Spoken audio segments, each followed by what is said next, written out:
Howdy, hi, everyone. If you've watched a show about the news, you might be surprised to watch this show, as we are not the news. We're just three people with opinions of the internet, similar to Reddit, except all of our stories are copy-pasted. With me tonight are Ana-shea, libertarian cat herder and resident of Nolans; Nicholas Johnson, worship minister and philosophy major, which means he knows too much about Descartes and Nietzsche; and me, the moderator of this catastrophe. The format is simple. I will present 4 previously agreed upon news articles, and the group will present their opinions, followed by a brief discussion of our points, and then on to the next topic. There may be some light judicious editing, and all panelists have been asked not to use naughty language for the sake of the children. Our first story is police kill murdering army vet. Okay, so the Dallas police used a robot to end a 3-hour standoff with the police serial killer army vet, who might also have been a jihadist.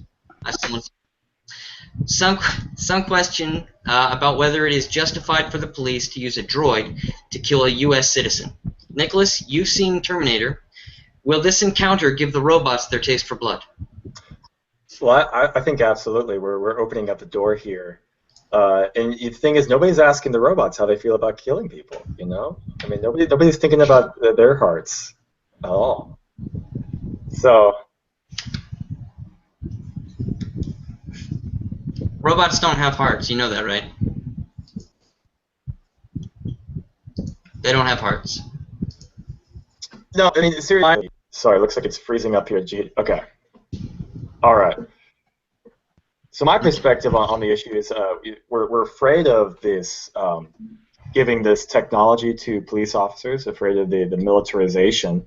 And I do think that is a very valid fear, that we're looking at all these new possibilities being opened up because of technology being in the hands of the police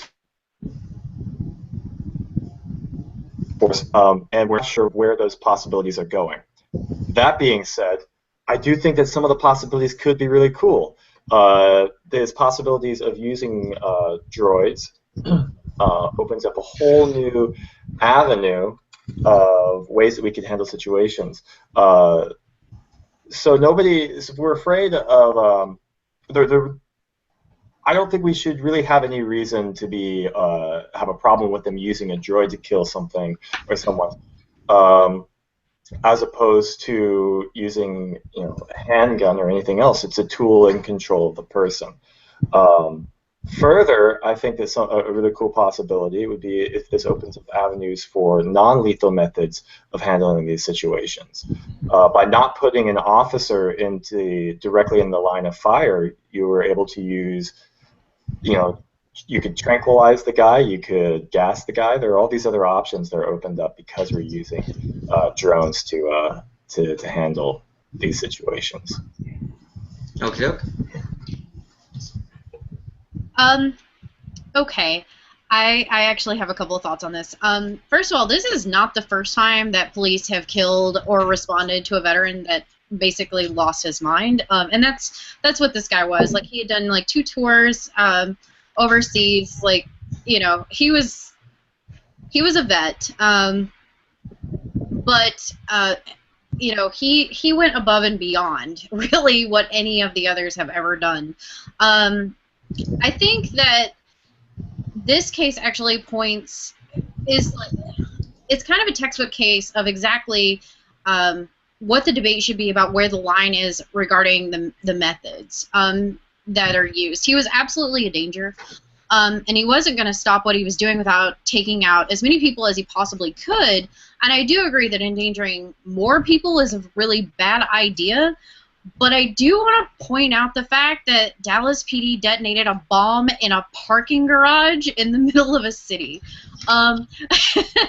That's kind of a deal, in my opinion. I mean, bombs in large structures like that are generally a pretty bad idea, and it's unprecedented to bomb a threatening American citizen. I mean, that's something they usually do overseas. That's not something we usually do here because we have the 6th Amendment.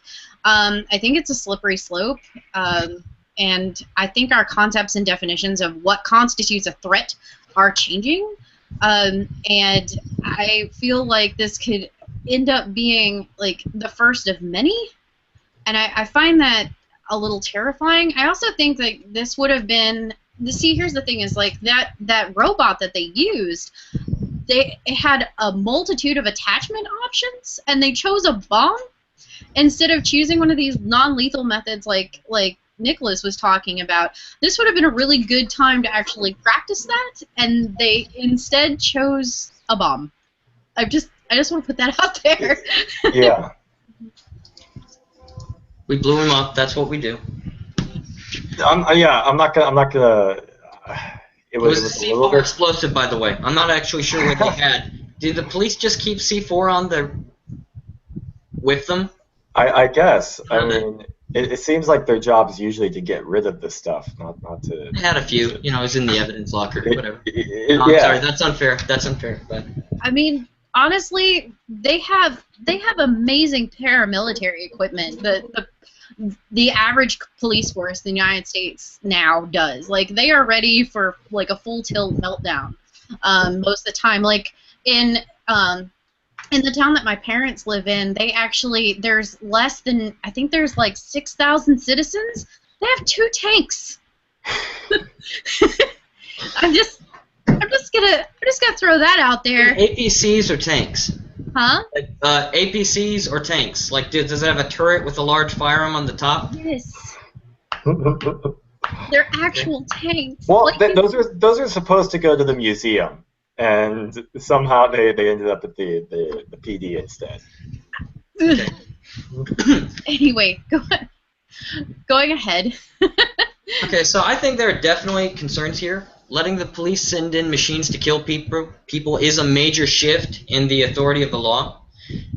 You know, Skynet is not so far-fetched when we start talking about having machines that are able to shoot and kill people without a trial or a jury.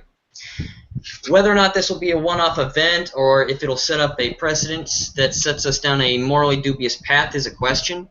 I think the system should always favor the moderate position of protecting the people. And so I think in this instance, they do have a valid argument for why they did what they did, but I don't think it should be used to establish a precedent, and we should certainly not follow that model in the future. I think we should look for less violent solutions to these, and we might want to actually start thinking about that. Okay, so the second story is following on that is of how we ought to change police practices. And so while we're talking about death by proxy, we can also discuss what Dallas Police Chief David Brown said. And he said, "We are asking cops to do too much in this country. Every societal failure, we put it off on the cops to solve. Not enough mental health funding, let the cop handle it.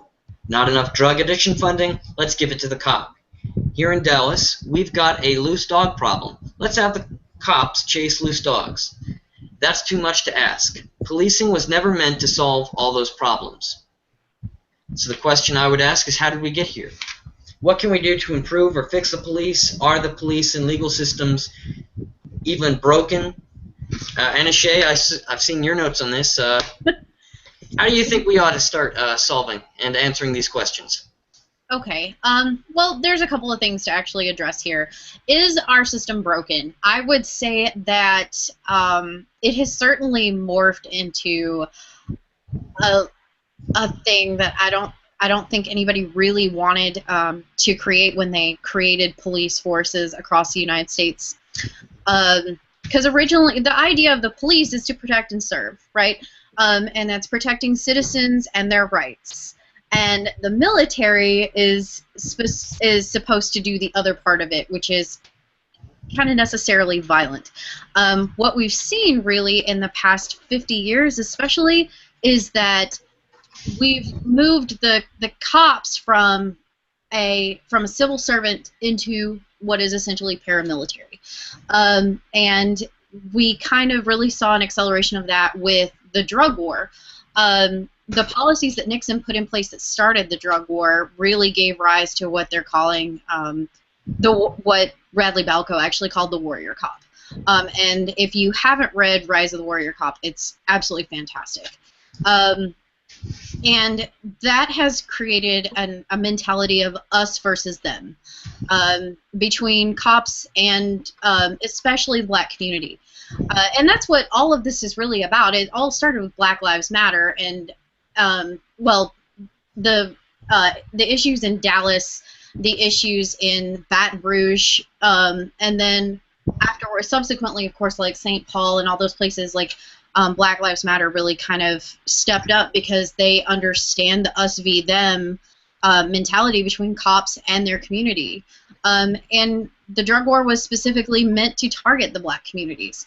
And hippies and anti-protesters, that's who Nixon really wanted to go after. And that's essentially what has happened for decades now. And it's killed the communities in a big, big way. And there is really there's no recourse for people. And actually, that's really kind of how Black Lives Matter came about, and they released their 10-point manifesto. I think it was last week, and they wanted to talk about that. Like their 10-point manifesto covers things like overly aggressive policing and minor crimes, the use of body cameras, requiring more training, having police forces that roughly represent the ethnic makeup of communities, and having independent third parties investigate deadly force incidents. And I think these are really good ideas, but I do think that I think they're actually kind of conservative, and that the drug war would really be something that should be addressed to help their cause. I think that another thing that we could really do is we need to not deploy SWAT as much as we used to. I mean, SWAT is now being deployed 50,000 times a year. It's estimated to serve warrants and conduct searches relating to drugs. I mean, that's just ridiculous. And we've all seen footage of what has happened there. Lots of people and dogs being killed, and it's extraordinarily upsetting. We need to stop asking cops to deal with all of these nonviolent things. That's not what they're there for. And one of the ways that we could do that actually is to do what's called community mediation, and actually there's an association for that called the National Association for Community Mediation, and it's nonviolent ways of you basically would have people within your community, which means that they would have the rough ethnic makeup part satisfied of the Black Lives Matter manifesto. But these mediators got into the community and handle all of the nonviolent things, and if necessary, call the police. And I think that would be a really good way to start fixing all this. And also the cookout that BLM and the cops did in Kansas. That was an excellent step in the right direction. Okay. I do have a question. So when you said the police are assuming the activity of the military, do you mean the military enforcing domestic policies within the U.S.? I asked because the Posse Comitatus Act is supposed to limit that.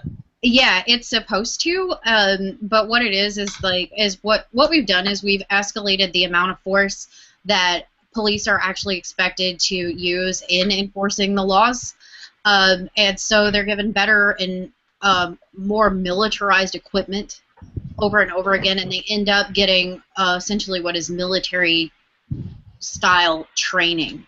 And it's looked at as like hostile situations. It's immediately assumed that they're going into a hostile situation. And honestly, this is not necessarily the way to handle everything, but that's the kind of training that they're getting. Is basically military training, is like you're dealing with a bunch of insurgents kind of thing. And I say that actually based on what a couple of my friends who are policemen who were in the military and served in Iraq and Afghanistan, and they basically say the same thing. Like, they're like, it's the same deal. We get much of the same training. Okay. Nicholas, did you have any questions? Well, to clarify, I think what we're talking about is the issue is not that the police are assuming the role that the military is supposed to fill, rather than the police are taking military tactics and using them for domestic situations that definitely do not warrant it. That's a much better way to put it. Yeah. Yeah, and they're and going back to the BLM manifesto. There are some things. I mean, not to sidetrack the conversation, but there are some things in there that I do not agree with. I mean, the idea of needing to have an ethnic, having a police force that reflects the ethnic background. The ethnicity should not matter. You know, and that's the goal of what we should be driving towards is a society in which the ethnicity doesn't matter at all. Okay, would you agree that so maybe a different way of saying it would be that the people who are being policed ought to be able to be the people who are also policing them?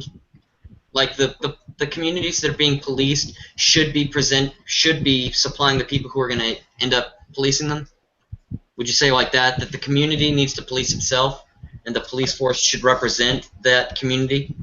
I think that would certainly be a great way to have people who are familiar with the context of the neighborhoods. You know, somebody who's better able to and more naturally able to respond in a healthy way to the situation that they're dealing with. Okay. Gentlemen, really quick, can you hear me? Yes. Mm-hmm. Because my computer has frozen completely, so I can't see or really do much of anything. Well, we can still hear you. Can you hear us? I can. Occasionally, you sound a little funny, but that's okay. Okay, so you're talking about the ethnic makeup not mattering. It shouldn't. I agree with you on principle, like what somebody looks like should not matter. I do think that it's very, very different if you're having some sort of an altercation of some kind and somebody that you know from your own neighborhood who is probably you're going to know them, you're going to at least have seen them before. I think that kind of thing really... Okay, Yeah. so Okay. we lost her for now. So she'll be logging back in. We'll just pick up right when she does. Did you want to go ahead and make your point? Yeah, go ahead. I could do that. Do you want me to go ahead and do that while she's away, or do you want me to wait? If you do that, we'll just we'll pop it back in. I mean, okay. Otherwise, I have to edit this in. No worries. So my stance is that I think it's really interesting what Chief Brown was talking about. He started talking about many issues that we don't typically think of as falling on the shoulders of the police force. That we don't typically think that it's the police force that has to deal with these things. He starts talking about mental health institutions failing. He starts talking about the school system failing, and I think that one is a really interesting one. That we don't typically think of it's the police force who have to deal with these things, but ultimately it really is the police force that has to deal with the end result of broken systems. The police force are not really meant to fix anything. They deal with the symptoms, when a problem does occur.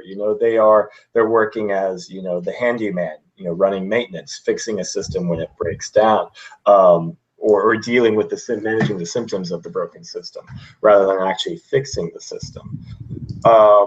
And so what Brown is talking about is that we have a society that's broken in many ways and would seem to be getting worse. I think we could probably actually find many statistics that would say that crime rate in general is down.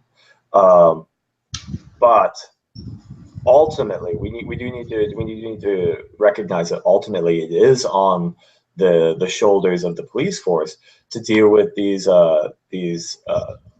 symptoms of these broken systems. And so an overtaxed police force a large part of that could be, rather than something that's wrong with the police force, that the police force needs to be managed in a different way. It may just be an indicator that we have got some real deeper issues in our society that we need to deal with. And so, I mean, that being said, that the conversation about, the conversation about how can we better run our police force, how can it better be managed, I think that's certainly, it's certainly a really good conversation to have, trying to figure out, could our police force be done in a more efficient way? Could our policing be done in maybe a more moral way? But that's not the conversation that Chief Brown is having. Chief Brown is talking about, listen, we've got some serious issues in our society that, and you're asking the police force to fix them, and that's not their responsibility. They can't fix anything. Mm-hmm. You're not going to bring up your analogy of the trashman? Well, yeah. I mean, there's something that we had talked about earlier, was that what I immediately started thinking of when I read Brown's comments was a story that a teacher told me about how a parent of a failing student came to him and said, listen, it's your responsibility to track down my son at night and make sure that he is doing his homework. And the teacher was just like, listen, that's not my job. That's not my responsibility. And then there's this idea in society that we are compartmentalizing different aspects of our lives.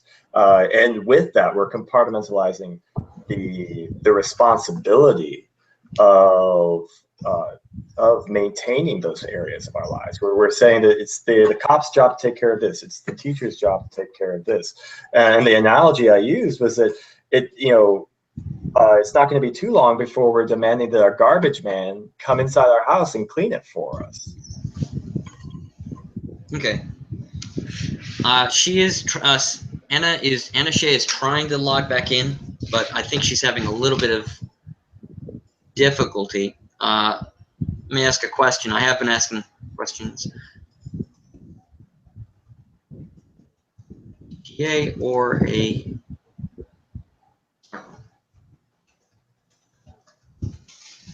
I guess if need be, we could edit it. I hate editing, though. Yeah. No, yeah, that won't be a problem. Okay, so did you have any peripheral things before I jump into mine that you came?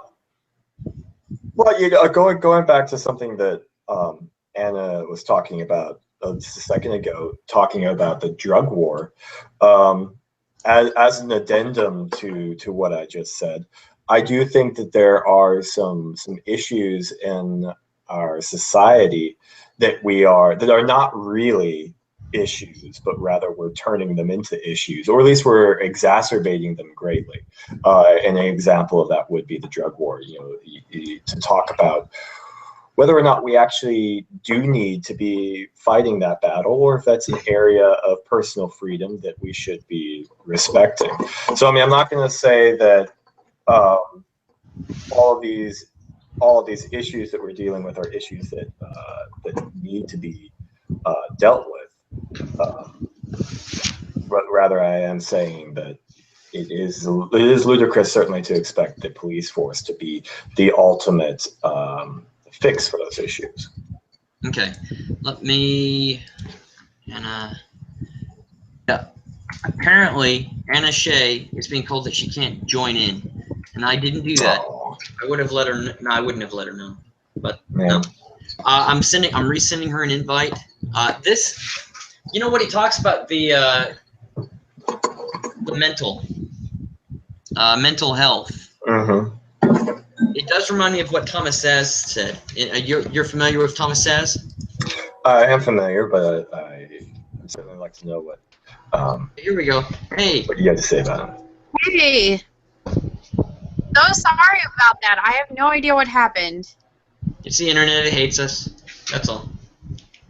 What Yeah.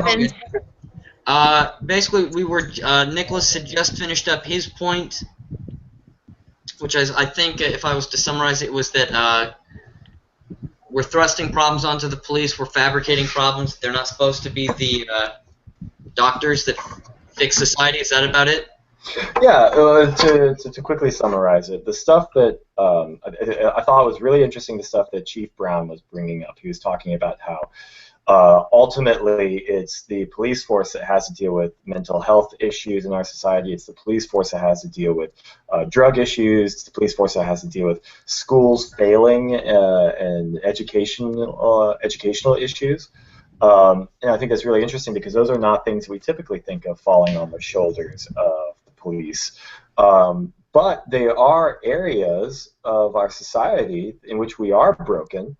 And the truth is that Brown is right, that those are issues that ultimately the police force it's the police force that has to deal with them.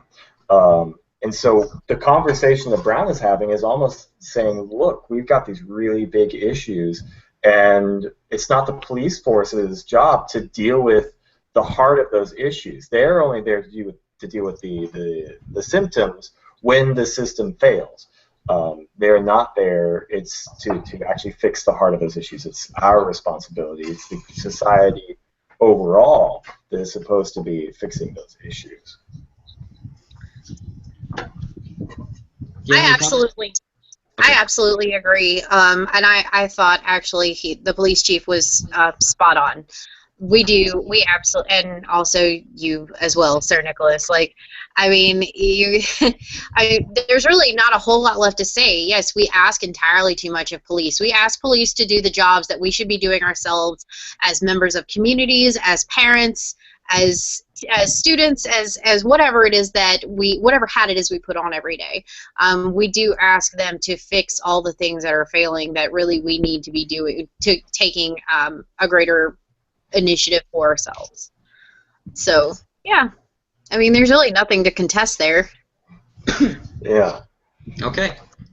So when talking about the role of the police in our laws, I do think it is helpful to remember what Yale law professor Stephen L. Carter said. And he said, on the opening day of law school, I always counsel my first-year students never to support a law they're not willing to kill to enforce. Usually they greet this advice with something between skepticism and puzzlement until I remind them that the police go armed to enforce the will of the state, and if you resist, they might kill you. Yeah. And so moving on, oddly enough, on the topic of killing, we have the race war and riots question. So Police Chief David Brown also said that if people want to make a difference, they should join the police and stop protesting. Yet, protesters in Baton Rouge, before the unfortunate shooting, obeyed the law and were illegally assaulted, battered, and then arrested on private property. It would seem to me that protesting has a historical place in society, and can we really say our society is safe enough with just the establishment policing itself? Nicholas? My general stance on it is that protesting is supposed to be messy. It's supposed to be breaking the rules. And so, I mean, part of me is like, well, I mean, do you really expect the police to respect your right to protest? Do you really have a right? I mean, that's the whole idea is to be breaking the rules, I think. And to that end, you know, leaving the legal question behind, the legal question of whether or not you're legally allowed to protest, the question of whether or not it's moral to protest. I'm really interested in the distinction between protesting and then what I would describe as terrorism. Is your goal in the protest, and this I think would be the distinction between the two, is your goal to get people's attention and to either, you could say, raise awareness, or I would say try to change people's minds about these matters, or is your intent to punish bystanders for what you believe, for not believing, not agreeing with you, for doing what, in your opinion, is wrong? Um, so the legal question, I think it's going to be messy. You're gonna have fights with the police, and I do not think that it is right what happened to protesters in Baton Rouge. I do not think that these things are right. However, it's the danger inherent in protesting. And then on the moral issue of protesting, I do believe the intent. What are you actually trying to do? Are you trying to punish people, or are you trying to change their minds? I think that's in the moral issue. I'd say that that's what's important. Okay, Ana-shea? I am absolutely fine with protesting. I think it's probably the most American thing you could possibly do. I mean, we were kind of founded on protest. And I think that we should protest more often because it's action that opens up the opportunity for necessary dialogue. Politics is a feedback loop, and a lot of the things that we end up protesting are our policies. And that feedback loop is incredibly slow. And if you don't voice a concern and you just let it go on and go on and go on, like the feedback loop becomes even slower. I've heard about a lot of people that complaining about like Black Lives Matter blocking streets and highways and what have you, and really like that's kind of standard. Martin Luther King Jr., the civil rights movement, they all blocked streets, they all marched on the road and held up traffic in hopes of creating that conversation for creating a more just society, a more morally sound society, as it would. But you know, here's the real big difference now is that what we're seeing is that protesters, as Nicholas kind of has pointed out, like you're seeing people do violent acts of retaliation, and that's kind of a problem. Like in St. Paul, they actually threw bricks and fireworks. That's not helping anything at all. And there's retribution killing. We just had that happen in Baton Rouge, which has really set everyone on edge. I mean, here in New Orleans, in Baton Rouge, both like everybody is really, really worried. And actually, it really wasn't reported anywhere but locally. But a couple of weeks ago, a guy killed a cop about 2 streets over from me. Shut down everything, but nobody was really talking about it because, like, it was right before Alton Sterling happened. So it's been more than a few weeks. But the ambushing and the retribution, yeah, that's a problem. But protesting in and of itself is absolutely not an issue. I really don't have. I can't see any reason to stop them whatsoever, unless they become violent. But then it's not. I would not say that's protesting at that point. That's terrorism. Well, it's just called rioting. I mean, okay. Well, I think this is really important because, like I was saying earlier, like we have an ever-changing definition of what threats and what terrorism is. Like all those things are constantly changing, and actually, like the people who were treated so poorly in Baton Rouge, it was because they were a threat. Like, so, you know, like how much force, how much leeway do you give the cops when dealing with what we consider to be right? Like, you do have a right to protest. You have the right to assembly. You have the right to free speech. You have the right to a fair and speedy trial by your peers. And I think that that's really that's the slippery slope we're on with cops, is like they're worried about threats and they're worried about an escalation of violence. So a lot of them are overdoing everything and it's just creating like this maelstrom of violence that's just not going to stop. People get desperate, and when people get desperate, they start doing stupid things like killing folks. Yeah. based on what I've read, I couldn't find any specific mentions of Martin Luther King going out of his way to obstruct people. I have seen that after the fact that happened, like in 1991, they linked chains on a major highway to try and block it off. I'm not actually certain that Martin Luther King himself and his movement specifically sought out to obstruct traffic rather than just having so many people. Right. Yeah, Would you say that? I can definitely tell you that they obstructed traffic in big, big ways when they marched. I mean, like Martin Luther King wasn't there, or was he? I get really confused, trying to remember which leaders were in what marches. But from Selma to Montgomery, you can absolutely bet that traffic was obstructed. If you ever see the pictures of them, especially on the bridge where they had the standoff with the cops, like, the road is filled up, and the cops are ready to fire. But what I mean, though, is that they weren't linking arms and linking chains. They actually had so many people that they couldn't help but block off traffic. Well, that's kind of what's happened in other places, too. Like you saw in Atlanta, there were thousands of people there. Thousands of people. Memphis, they blocked the bridge, actually, and a lot of people gave them a lot of flack because there was a kid trying to get to St. Jude to receive treatment, and they made sure, like, the protesters made sure that car got through. They didn't try to stop people from getting medical attention or anything like that. So, I mean, what's the problem? Well, that's what they're supposed to do. As Nicholas has said, like, that's what they're supposed to do. They're supposed to make you stop what you're doing and get annoyed and listen. okay. It would seem to me that protests and public involvement are not disasters where anger bubbles up over controversies and failures of society.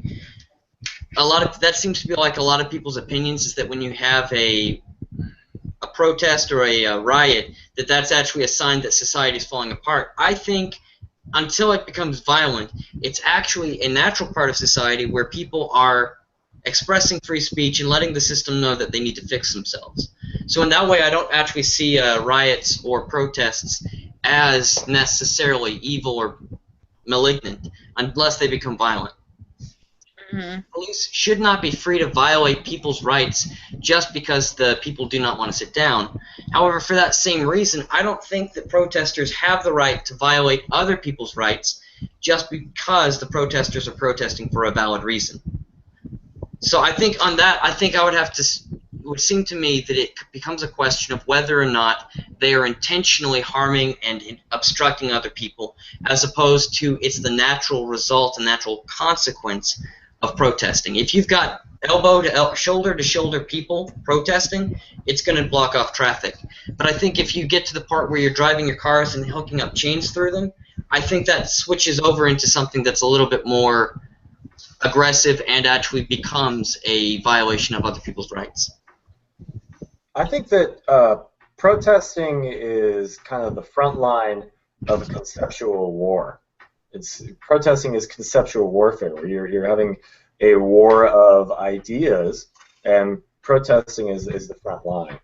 And I think that it's gonna cause problems in that it's gonna do things like block traffic. In that I think of people who protesting abortion, and they're showing images of aborted fetuses on the streets.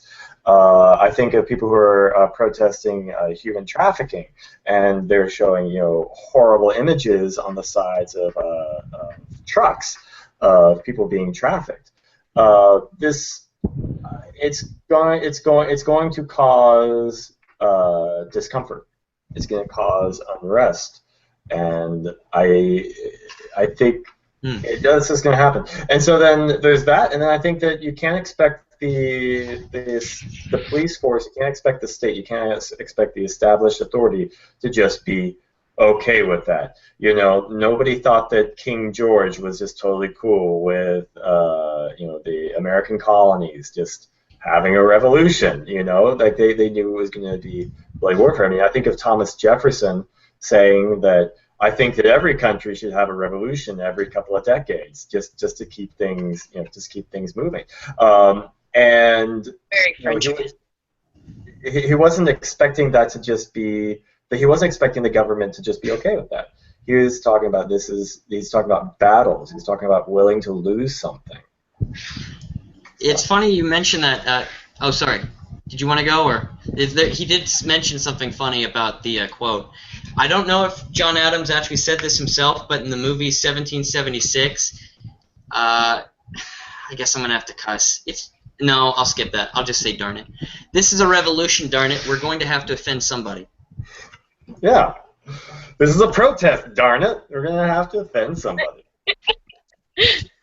I think, the whole thing about, I wouldn't necessarily call protesting the beginnings of warfare, of conceptual warfare. I think really it's actually an effort to try to keep there from being a warfare. It's an airing of grievances.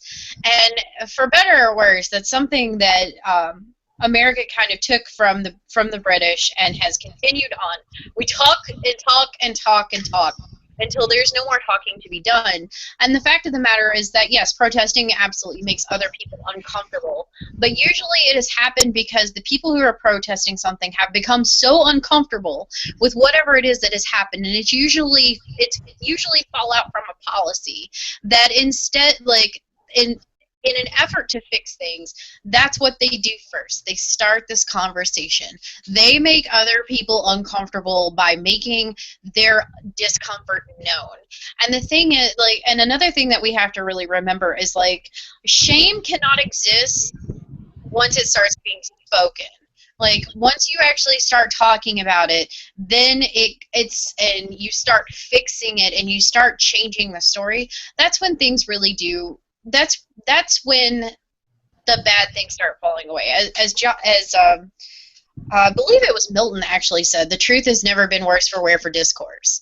And I think that's really what protesting does. It offers that opportunity, and yes, somebody is going to be inconvenienced and somebody's going to be offended.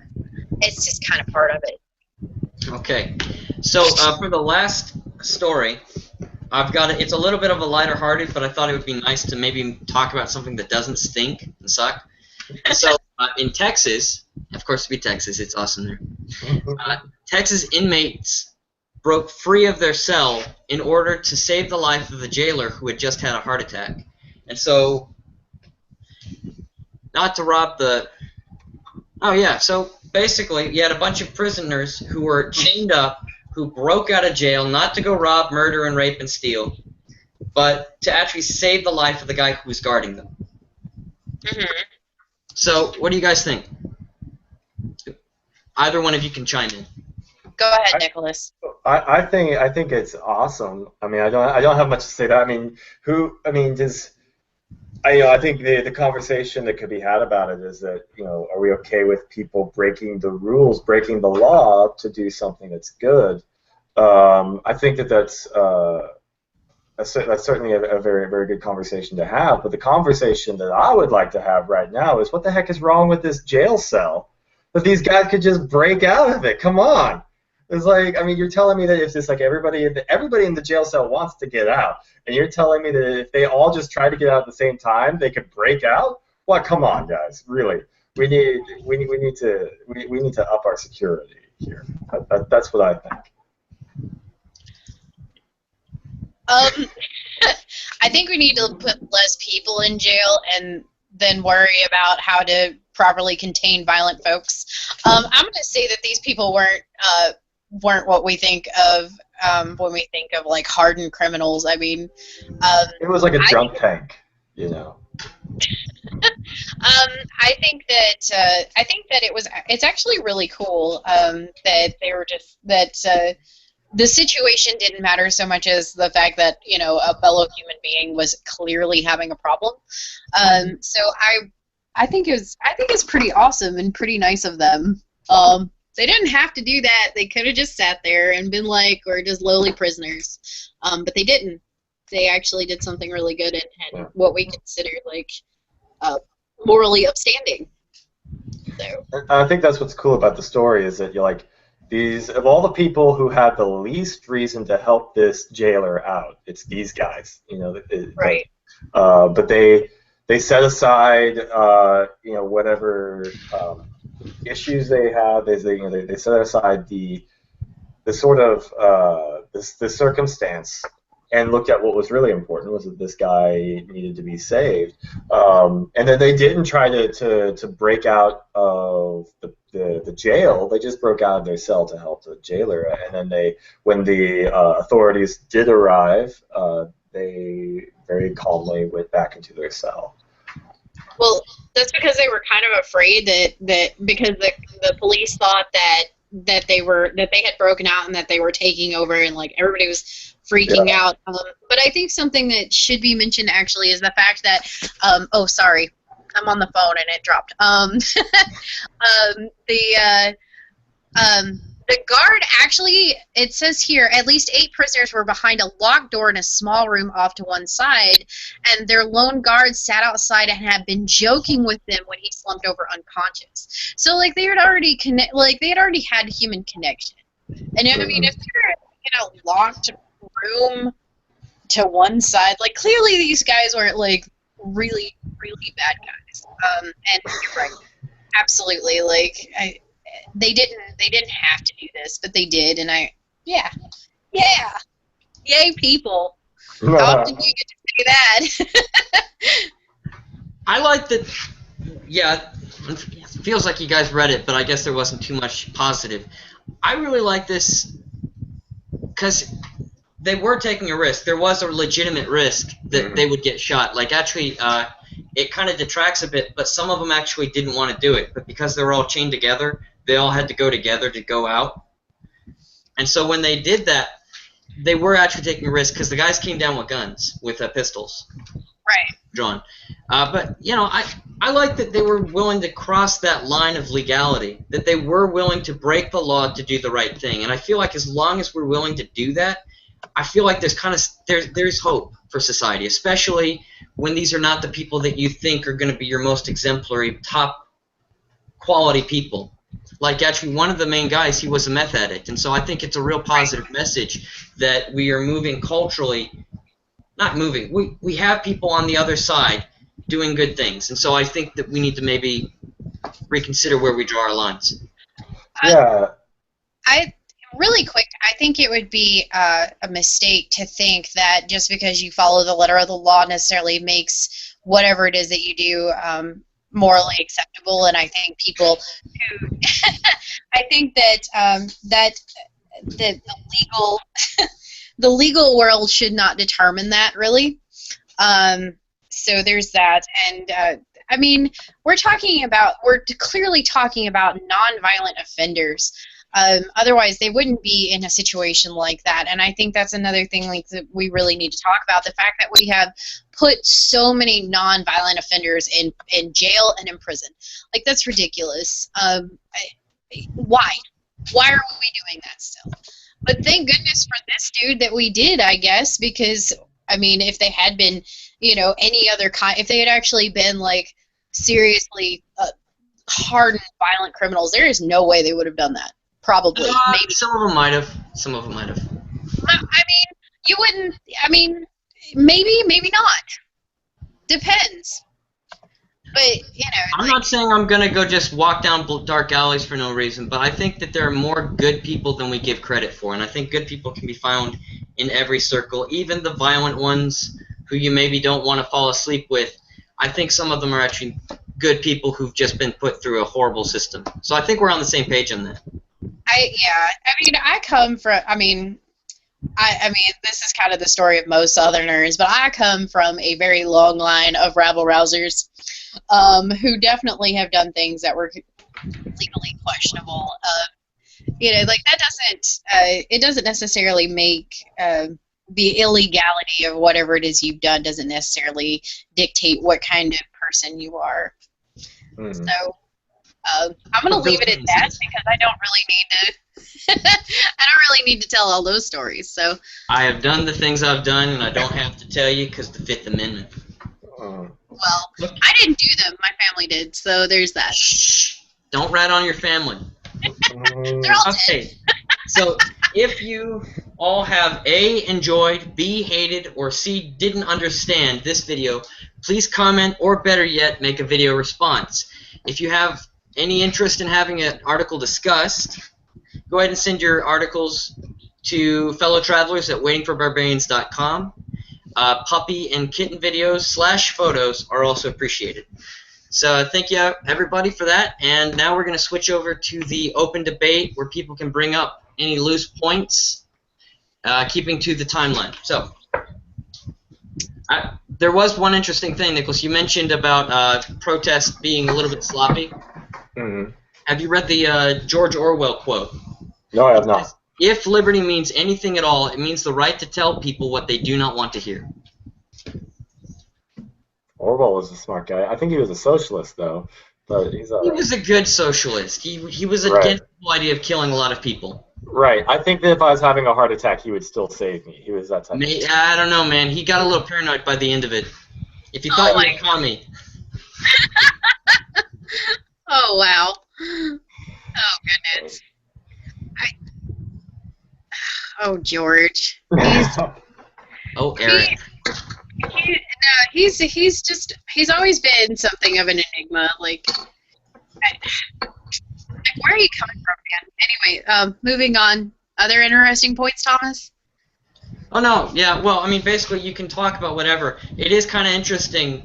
There were people who talked about how Eric Blair or George Orwell, they speculate that he would have become a lot less popular if he had been allowed to explain what he thought about the books he had just written. He wrote Animal Farm and then 1984. And he basically wrote 1984 on a paranoia bender in an abandoned house on an island provided by a family friend. And so basically he was writing this up and he was pulling up all this dark emotions. And by the way, he had tuberculosis. So literally what happened was he was basically in a cold, dingy cabin, wrote this book, and then died of TB in the hospital. Wow. And so there were a lot of people who said everybody loved this book because essentially the book just says communism sucks, but he didn't say capitalism is awesome or socialism is awesome. He just said communism sucks. And so everybody was able to jump in and say, I love this book. I love this dead guy Orwell. Yeah. I think it's definitely helpful to point out how something is wrong, but then I think we jump too quick to idolize the guys who are really good at saying what's wrong, because that's not really the most useful thing. The most useful thing would be to provide another solution. You know? So one thing that I wanted to go back to and talk about was going back to the first story. And Thomas, you're talking about the dangers of putting technology in cops' hands. I think that and then again, also, Anna, you're talking about the worry of a slippery slope here. These things will be regulated, and there'll be policies put in place, just like everything else. You know, I mean, I imagine when cops started carrying firearms, there was worry there about what would happen. And already, you're looking at me like I'm full of it. No, I don't think you're full of it. I think you have a good point. It's not that I don't think you have a good point, but I am going to say this. Like, we're talking about the policymakers regulating the policymakers. So basically, what will end up happening is they'll do exactly what they have been doing, which is we asked ourselves and we said it was okay. There is a great quote, but keep going. I'd like to go to the authority on the issue, which is me. Exactly. All right. There's no independent review on that when the bureaucracy is policing its own bureaucracy. It's like, whatevs. Like, I totally get you, and they're gonna have to deal with it. Like, because us, and we've got a budget, and blah blah blah. Like, I don't think that that putting our hopes and dreams on regulations is really going to help us out much, because really, like, a lot of the things that have happened, especially in the past, like, 5 years, were never supposed to happen by regulation, but they're like, you know, it's okay. Like, it was justified, no problem. Yeah, I think that we'll see that we're still fighting the same issue. You know, it's so you put this new technology in the hands of the police departments.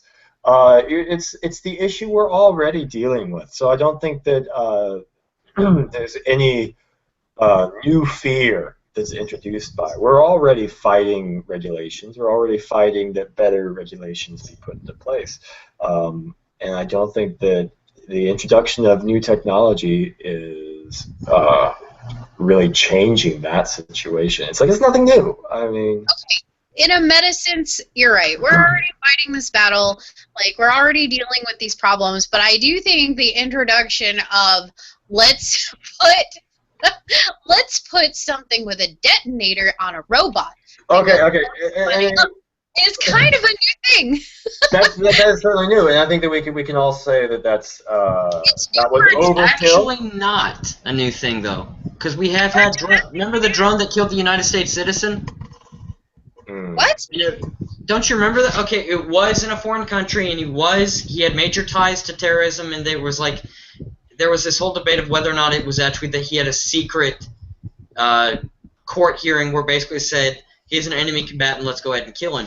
The question is, that was a United States citizen killed without being convicted. Without right. Process. I think they also killed like a 15-year-old kid. I'll double check. Yeah, and I remember years ago. Yeah, I remember the kid who was responsible for the Boston Marathon bombing. When they found, you remember he was hiding in a boat, an overturned boat in somebody's backyard.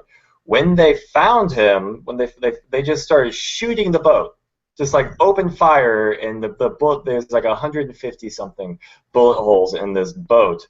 And they just started opening fire. There was no due process. This kid at that point was still just the #1 suspect. He hadn't been tried and convicted or found to be actually guilty of it. Right. So I mean, there's totally that. However, that's not necessarily the situation we're dealing with here. We are dealing with the situation where you have not a guy who's maybe suspected of committing a crime. No, he's committing the crime right now. And so there's a distinction between the two situations right there. And then going back to what Anna was talking about, with we blew the guy up. I absolutely agree. This was overkill. And the hope is that there are other ways to handle the situation, and this new technology opened those ways up. And I don't want to say that this guy's life was valueless. However, I do want to say that this was the first time. This was a very early time, very early on in using this process. It may have never, does anybody ever go up to the cops and say, hey, maybe you don't have to kill him? Maybe there's another thing. There's another option here. Maybe there's something else you could do. I don't think that the question is whether or not it was wrong to kill him. I think the real question is, if you're sending in a robot, why do you have to go ahead and just blow him up with C4? Exactly, and that's exactly what I'm saying with it. We're sending in a robot. What do we want to do? C4 bomb or laser beam? If we allow ourselves to consider this. If we allow ourselves to consider the possibilities that this new technology would afford us for how police could handle these situations, new, better ways of handling these situations, that's when we allow ourselves to consider those possibilities that we will find the better possibilities. We're considering these possibilities. Clearly, that was not really at the top of the list of things to do at that time. Yeah. It was just let's do this large firework, we'll say, in the middle of a parking garage in the middle of a heavily populated area. I'm sorry, things what if he did have bombs strapped to him? They weren't sure of that. Things could have gone horribly awry. And I feel like this was really one of those really great moments to be like, we're going to use new technology to bring this guy down in a way to where we absolutely neutralize the threat. We bring him in if he is armed, because he did, in fact, say there were bombs all over Dallas. So why would he not strap him to himself as well? Well, You know, like, I feel like it was, I mean, there was the opportunity. Now, don't get me wrong. I don't blame them for taking the guy out. I don't. But I think that perhaps going forward, we need to scale that way back. We need to dial it down. Like, this is on the much side. Yeah, there is another question. It was a 3-hour standoff. That means they set that robot up pretty darn quick, because I don't think they had the full 3 hours to say, hey, let's go put a bomb together. So it really seems like it was an on-the-fly. Someone said, hey, guys, we can put a bomb in there, and then explode it. Because, like, you've got like a half hour. That's a real quick decision to go ahead and blow up a building. I think that's a lot. Like, and that goes back to the militarization aspect of things, like the fact that they're becoming basically military trained. I mean, this is so not the first time we've had a dude kill cops or fire into crowds or say that you can't take me, I'm taking everybody out and then killing myself. This is not the first time. This is not the first dude to do that, and we managed to do it without a lot of those things. And I think, I mean, just in recent American history, like, is really when we've started just being like, you know what, just shoot it. Just shoot it. Like, we went through a phase. Like, we went through, like, the Wild West phase where it was like, just hang him and shoot him. And then we got ourselves together. We're like, no, we need to go back to our principles. And now we're back kind of to the Wild West thing where it's just like, let's shoot them all. And I think that that's a problem. Yeah. Really? You think it's a problem that they're shooting people? I do. I think it's a problem with I people take great shooting exception to this. Did anybody see the really over-the-top bicycle riot gear squad that was showing up like last week? The armor, I'm not kidding, they all look like they're BMX level of gear. Okay. No, I mean, it's super expensive. They look like they're setting up for a movie set. The gear is over the top. Not even the military run around in that stuff.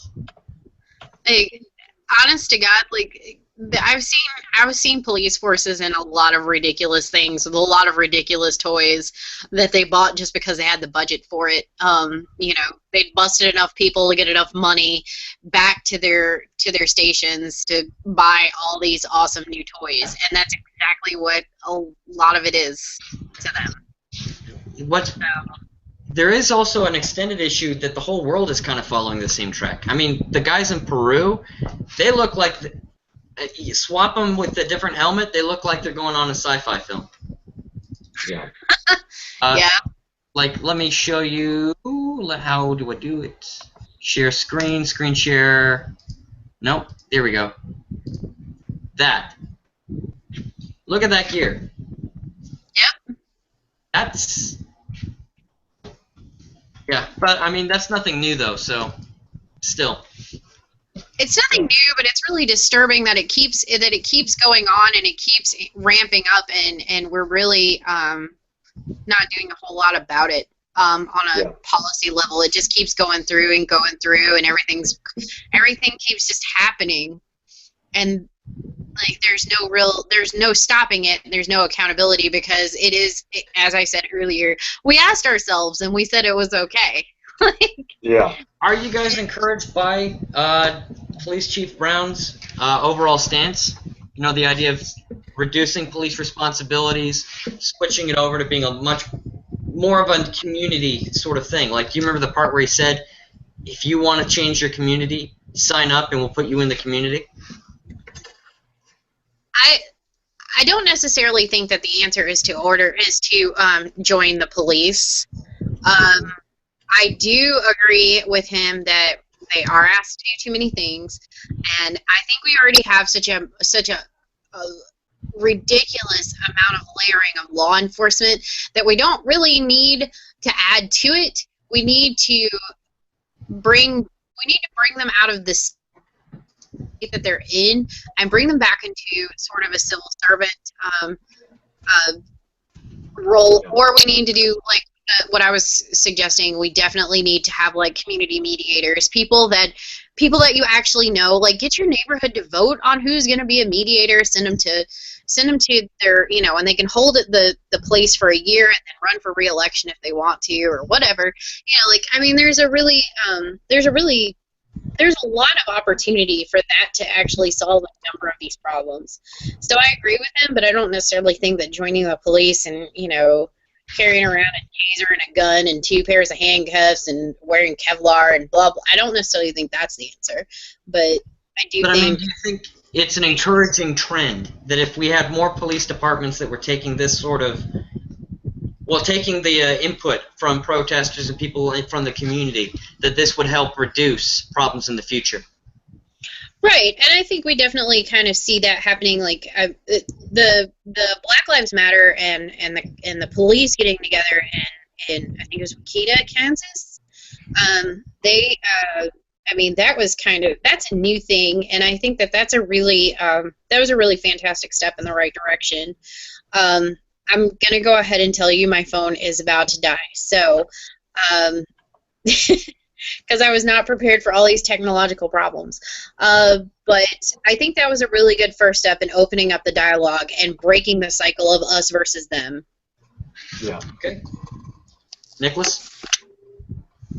No, I agree with a lot of what you guys are saying. I think that the idea that we're supposed to join the police force in order to fix the police force, we have the mutual friend Carlos Morales, who talks about how he, you know, started working for Child Protection Services thinking that he could do good there, but he, you know, absolutely, you know, what he found is, like, you know, it's hard to fix the system from inside of the system, at least in that way. Hola. So. Don't maybe talk too much about what he talked about, because some of that he wasn't supposed to say. Yeah, well, but so it's just the idea, but I think that what Brown is talking about is, you know, this endless protesting isn't really useful, that it's not actually fixing the issues. He wants people to get out there, if not join the police, then, you know, join, like what we were talking about earlier, like get involved in the community, start helping, finding ways. I know we're so quick to say that there's no way that we can, but we haven't looked. If you start finding ways, start looking for ways to help and to fix the heart of the issues that we're dealing with here. Fix the heart of education, the school system failing. Fix the heart of drug issues and drug violence. Fix the heart of mental health issues and the areas that's failing. I think that Chief Brown was using a little bit of an analogy. Yeah. No. What did Chris Brown say? Yeah.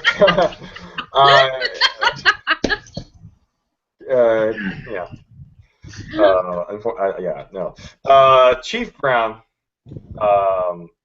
he's using an analogy to say that get involved, you know, and actually get to work. You can only talk about it for so long. Right. Okay. Really quick, I have a book recommendation, and I held it up earlier. It's The Quest for Community. I have it. That guy is awesome. Love him. Yeah, Robert Nisbet is really good, and he actually talks about kind of what created these systemic problems that we have now that have put police in the position that they're in currently, and also would have put these communities in the position that they're in. I mean, it's worth noting that we have, through policing and policy, we've really broken a lot of communities, especially the African American community, where 1 in 8 African American men are incarcerated by their 20s. So, I mean, that's a significant number of people, and I think that I think honestly, yes, the answer is community, but part of rebuilding that community is taking away all of these unnecessary policies and policing to create those communities again. Yeah.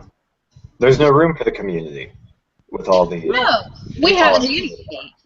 If you do take the agorist approach, you do actually wind up with the community again, which essentially just means that you can't ask the government to fix your problems, and if they get in the way, you have to figure out a way to move around them. Mm-hmm. It's both. I mean, it's Yeah, it is. You're fighting the air war of trying to change this upper level policies, and then it's the ground war of trying to actually immediately in the present, in this moment, start doing something, start helping people. We can talk about it later, but there actually is a lot of argument for the local city level activism, getting the right judges, getting the right DAs, and getting the right city council members in office. That can be a real powerful way to change your local city. Mm. Right. Yeah. Absolutely. I heard a really interesting statistic today that 50% of the budget used for the court systems for the DAs, etc., across the United States, on average, it is 50%, and it's dealing with nonviolent drug offenders. Well, that's the craziest thing. It's the prison system. The prison system makes a huge profit from having prisoners. They actually... remember that case, like we found 10 judges who were taking bribes for like over 100 people a person, putting them in prison because the prison system gets paid to do it. Right. We've created a monster really using policy and policing. It's not going to be an easy fix. Like, there is no real easy fix, but I think the beginning of it is doing things like what they did in Kansas. Which was? Coming together. Okay. Yeah. I mean, it was kind of fun, and actually I watched some footage. This guy actually said like he felt like cops were trying to bribe the black community with food and dancing. And everything, and the guy was like, and the cop, because they had a Q&A session, like the cops opened themselves up for Q&A, and they were like, no, actually, like, we want to create community again and understand one another and create better practices so that we can serve everyone fairly and justly. And I think that's a huge step in rehumanizing each other instead of an us versus them kind of thing. And really quick, did anybody see Trey Crowder and his video, what he said about Black Lives Matter? No. Trey Crowder. I'm not Steven Crowder. No, Trey Crowder is like the liberal redneck. Oh my gosh. Okay, look him up. He's absolutely fantastic. Oh, and that's TRAE. So yeah. We can get a link for that. He's got a Twitter. I bet he's blocked by most people. He's hilarious. He's not appropriate for your show. I'm gonna go ahead and tell you because he just says whatever he wants to. But he actually he made a really good point of cops and rednecks are not friends and never have been, and you know, why are rednecks all of a sudden defending cops?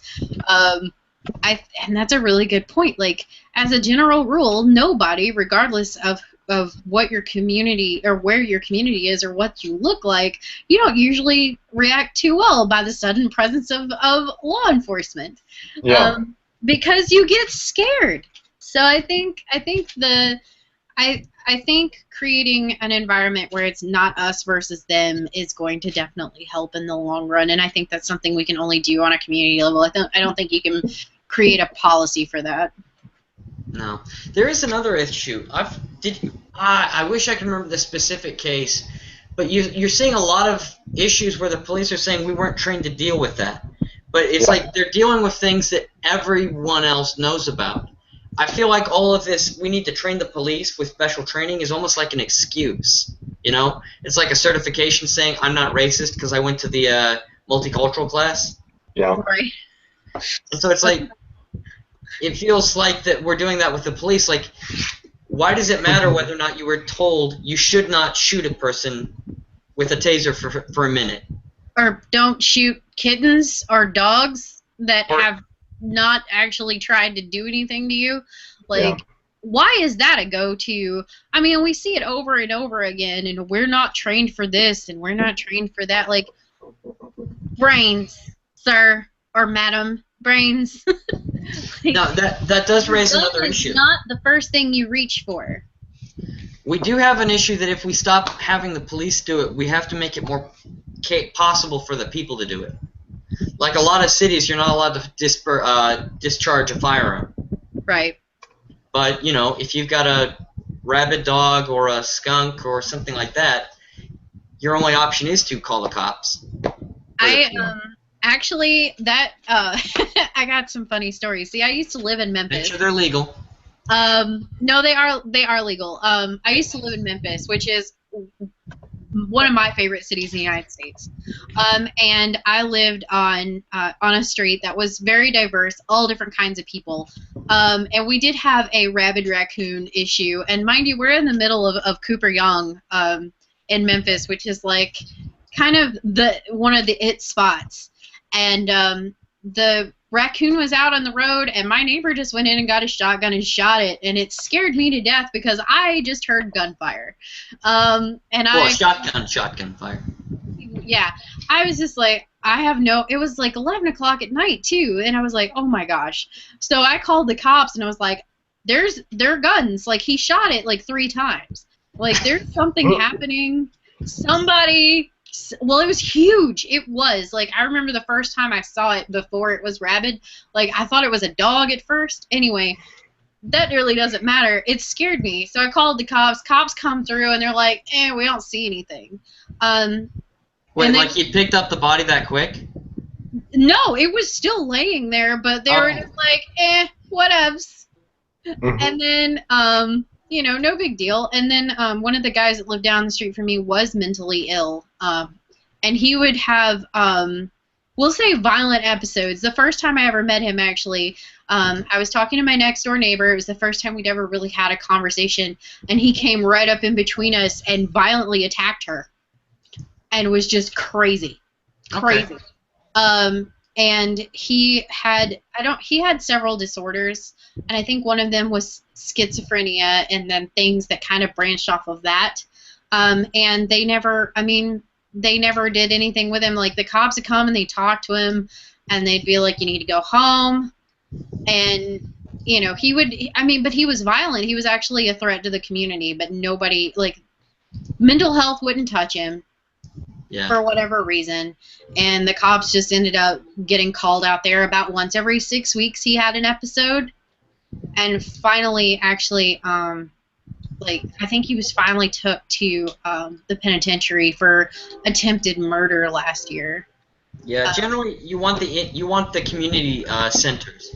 Oftentimes, what they try to do is they set up a community center that you have from home, where you go there during the day, and they help people with schizophrenia. But you know that it can get expensive, and the community has to kind of make it a priority.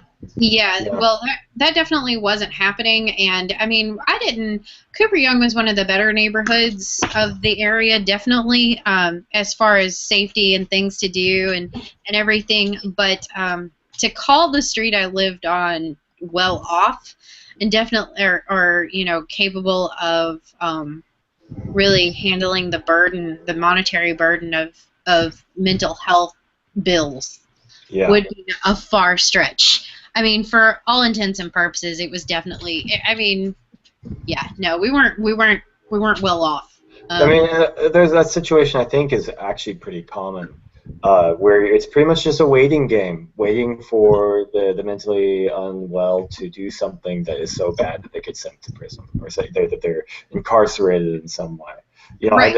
There's a guy at the coffee shop I work at. There's a guy who he's a young guy. He's can't be, you know, he's not older than I am. And he just walks around and he's just talking to himself, and he's yelling and just all this stuff. And there's one time where a customer in our shop called the police, and the police came and they talked to him, and then we talked to the cops, and the cops said, well, I mean, he's not doing anything. I mean, there's literally nothing we can do. to what would they do? What do you expect them to do? Take him somewhere? I mean, just for being mentally unstable. It really so. I mean, but then at the same time, it's like, well, what does anybody do with this situation? It's really oftentimes a waiting game for just waiting for them to end up in jail for something. Yeah. It's waiting for them to escalate to the point where they have become such a threat to themselves and to the community. And I don't really think that's fair to anybody. That's not fair to the community, and that's not fair to the cops either that have to come in and take care of it, because they're like, I mean, they're like, what am I supposed to do with it? Like, and then by the time something does happen, like, yeah, there's paperwork that's a mile long that shows that he escalated at a certain point, but really, like, we should have I guess, like, if we're going to have cops do something like that, then we need to have officers who are really actually psychologists or psychiatrists. Yeah. Either one that come out to de-escalate the situation, assess, figure out who's in danger of what, and then if necessary, take them off to the hospital. Because there are temporary wards, for people who are having an episode, essentially. The thing is, okay, well, I mean, on the one hand, schizophrenia often becomes situationally started. Oftentimes there's a breakdown of normal psychology. They talk about that.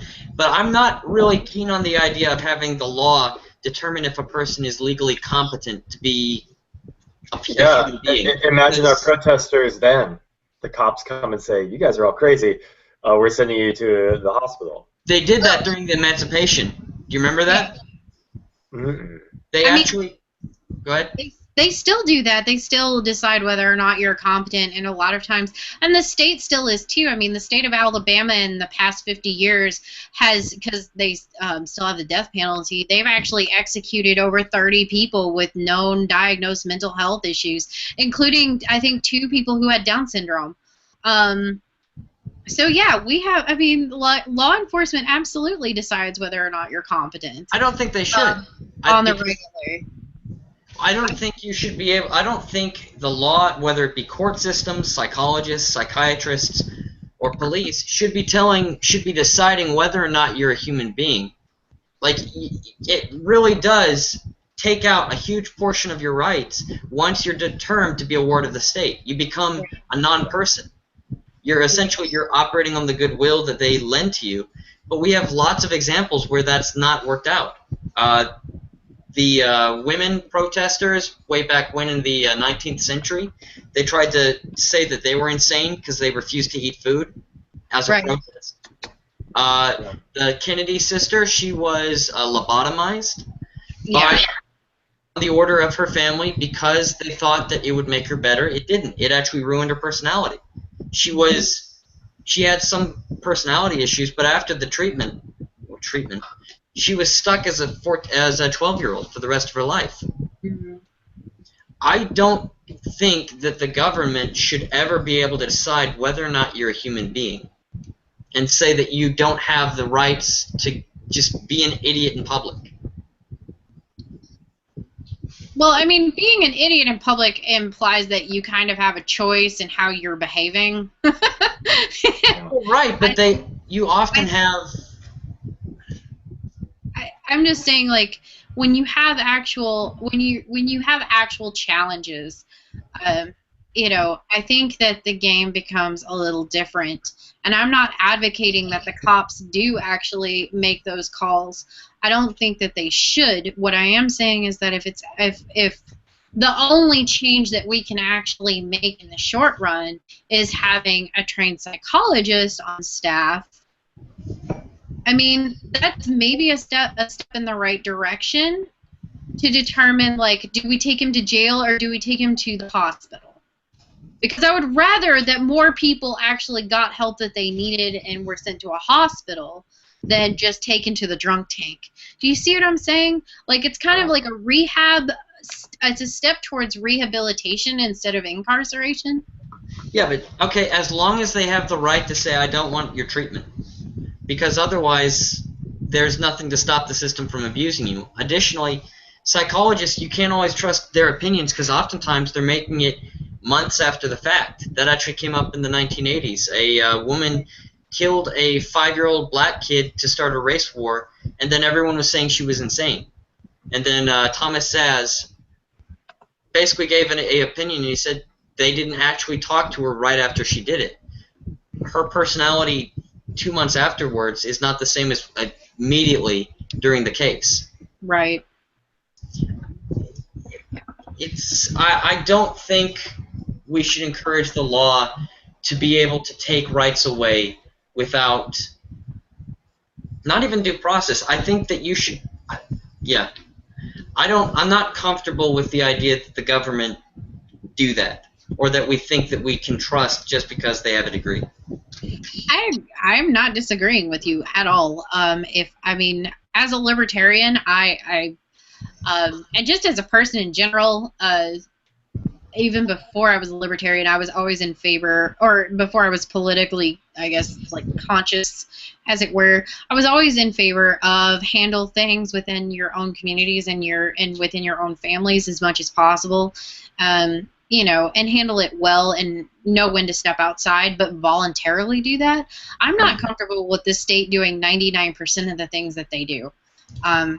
I'm really not, and I absolutely agree. Like, they should not be allowed to erode your rights based on somebody's maybe like fly-by-night professional opinion. I think that the only thing that I'm saying is that perhaps having a psychologist on staff would not be a bad idea. Okay, yeah. It could potentially help de-escalate things. As long as it's voluntary, I would say. Yeah. Would be the one thing I would say. Mm-hmm. Nicholas, I'm so sorry. I'm really bad at talking too much. So go ahead. No. I mean, I think the issue of making it voluntary. I mean, you're still not getting at you're still running into serious issues here, because the whole idea is that somebody is not capable of doing things voluntarily. So I mean, that's not just making it voluntary is not an easy fix for the moral question here. I think that it's a incredibly difficult situation to navigate. It's one of those issues that there's no easy fix. There's no practical fix. It's just, I mean, it's where it's not necessarily society breaking down. It's not an issue of like a broken societal system, so much as just humanity breaking down. You have a person who struggles to function as a human being, and what do you do? Yeah.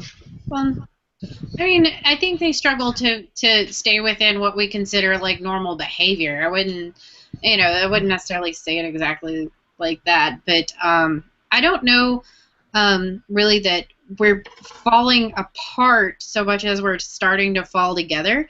I mean, this was the United States is really supposed to be. It was a grand experiment. I mean, and over the years, like, the thing is like the insane situations and policies and the to steal the phrase, the laboratories that we have created, these mad scientist experiments, like, they all didn't come about in one night. Like, this has been this has been happening for years and building on itself. So we're not, I don't think, unless we just do, unless we do something like absolutely insane and huge, I don't think that we're going to see a complete reversal of everything we've done. I think it's going to be steps in a good direction. And I think that's something that we're getting, and it starts with a conversation. And I think that the rise of social media and calling the police on the things that they do has actually opened up that conversation for exactly what should the police be doing and what else should we be doing instead. And yes, it's making people very uncomfortable, but I think that growth requires a degree of discomfort. nobody is ever comfortable growing, and I think that's what we're doing as a society currently. Like, it's rough right now, but I think we will get through it. Are you saying we're in the 13-year-old girl stage? I feel like we're more knobby knees. I feel like we're still like I feel like our joints are still coming together. I think we're starting to get angsty. Maybe we're like 11-year-old boys. I hope we're not like that. It'll only get worse. It'll get much worse before it gets better. Well, I don't have any experience as 11-year-old boys, but they always seem a little more adjusted, or as being an 11-year-old boy, but they always seem a little more adjusted than some of the other people I knew. I'll just say it that way. So, but then again, I mean, men are also drama queens. Like, they start all kinds of stuff. Like, most of our wars in the past 300 years have been started, well, I'd say... This is because women didn't have the opportunities, you know. I mean, you know, I wouldn't say that, because we're really good at starting our own things and putting, you know, to use the Southern phrase, bugs in people's ear to get them to go do things. I mean, Helen of Troy just was like, I'm going to go over here now, and it started a whole big thing. So, you know, I mean, we're all right at what we do. We just do it a little. Queen Elizabeth actually executed more people than her sister, Bloody Mary. But yeah. Well, she had much more time. Just like Stalin. Yeah. Okay. Well, I feel like we've come full circle, and I know we're all joking, but I feel like this could go horribly, horribly dark very soon. All I was going to say was the only difference was they didn't have mustaches. And I'm pretty sure Bloody Mary, if she had a mustache, it wouldn't be that silly little toothbrush thing. Wow. All right. So... Yeah, so does anybody have anything they'd like to say before we go ahead and call the broadcast over? Thanks for having me on. It's been a lot of fun. I feel like we've been really silly, but we've also had some really good conversation points as well. Yeah, absolutely. I really appreciate this. This is really good. Absolutely. And you guys are hopeful. I'll say it after the broadcast, but hopefully you guys will be back. Yeah. Yeah. I love talking to Nicholas. It's a great time. Thanks. And you too, Thomas, but you know that. We've been talking for years. I know, I'm joking. Okay, guys, thank you so much. Anyone who's watching, thank you, and have a great evening or day or night or whatever time zone it is in space.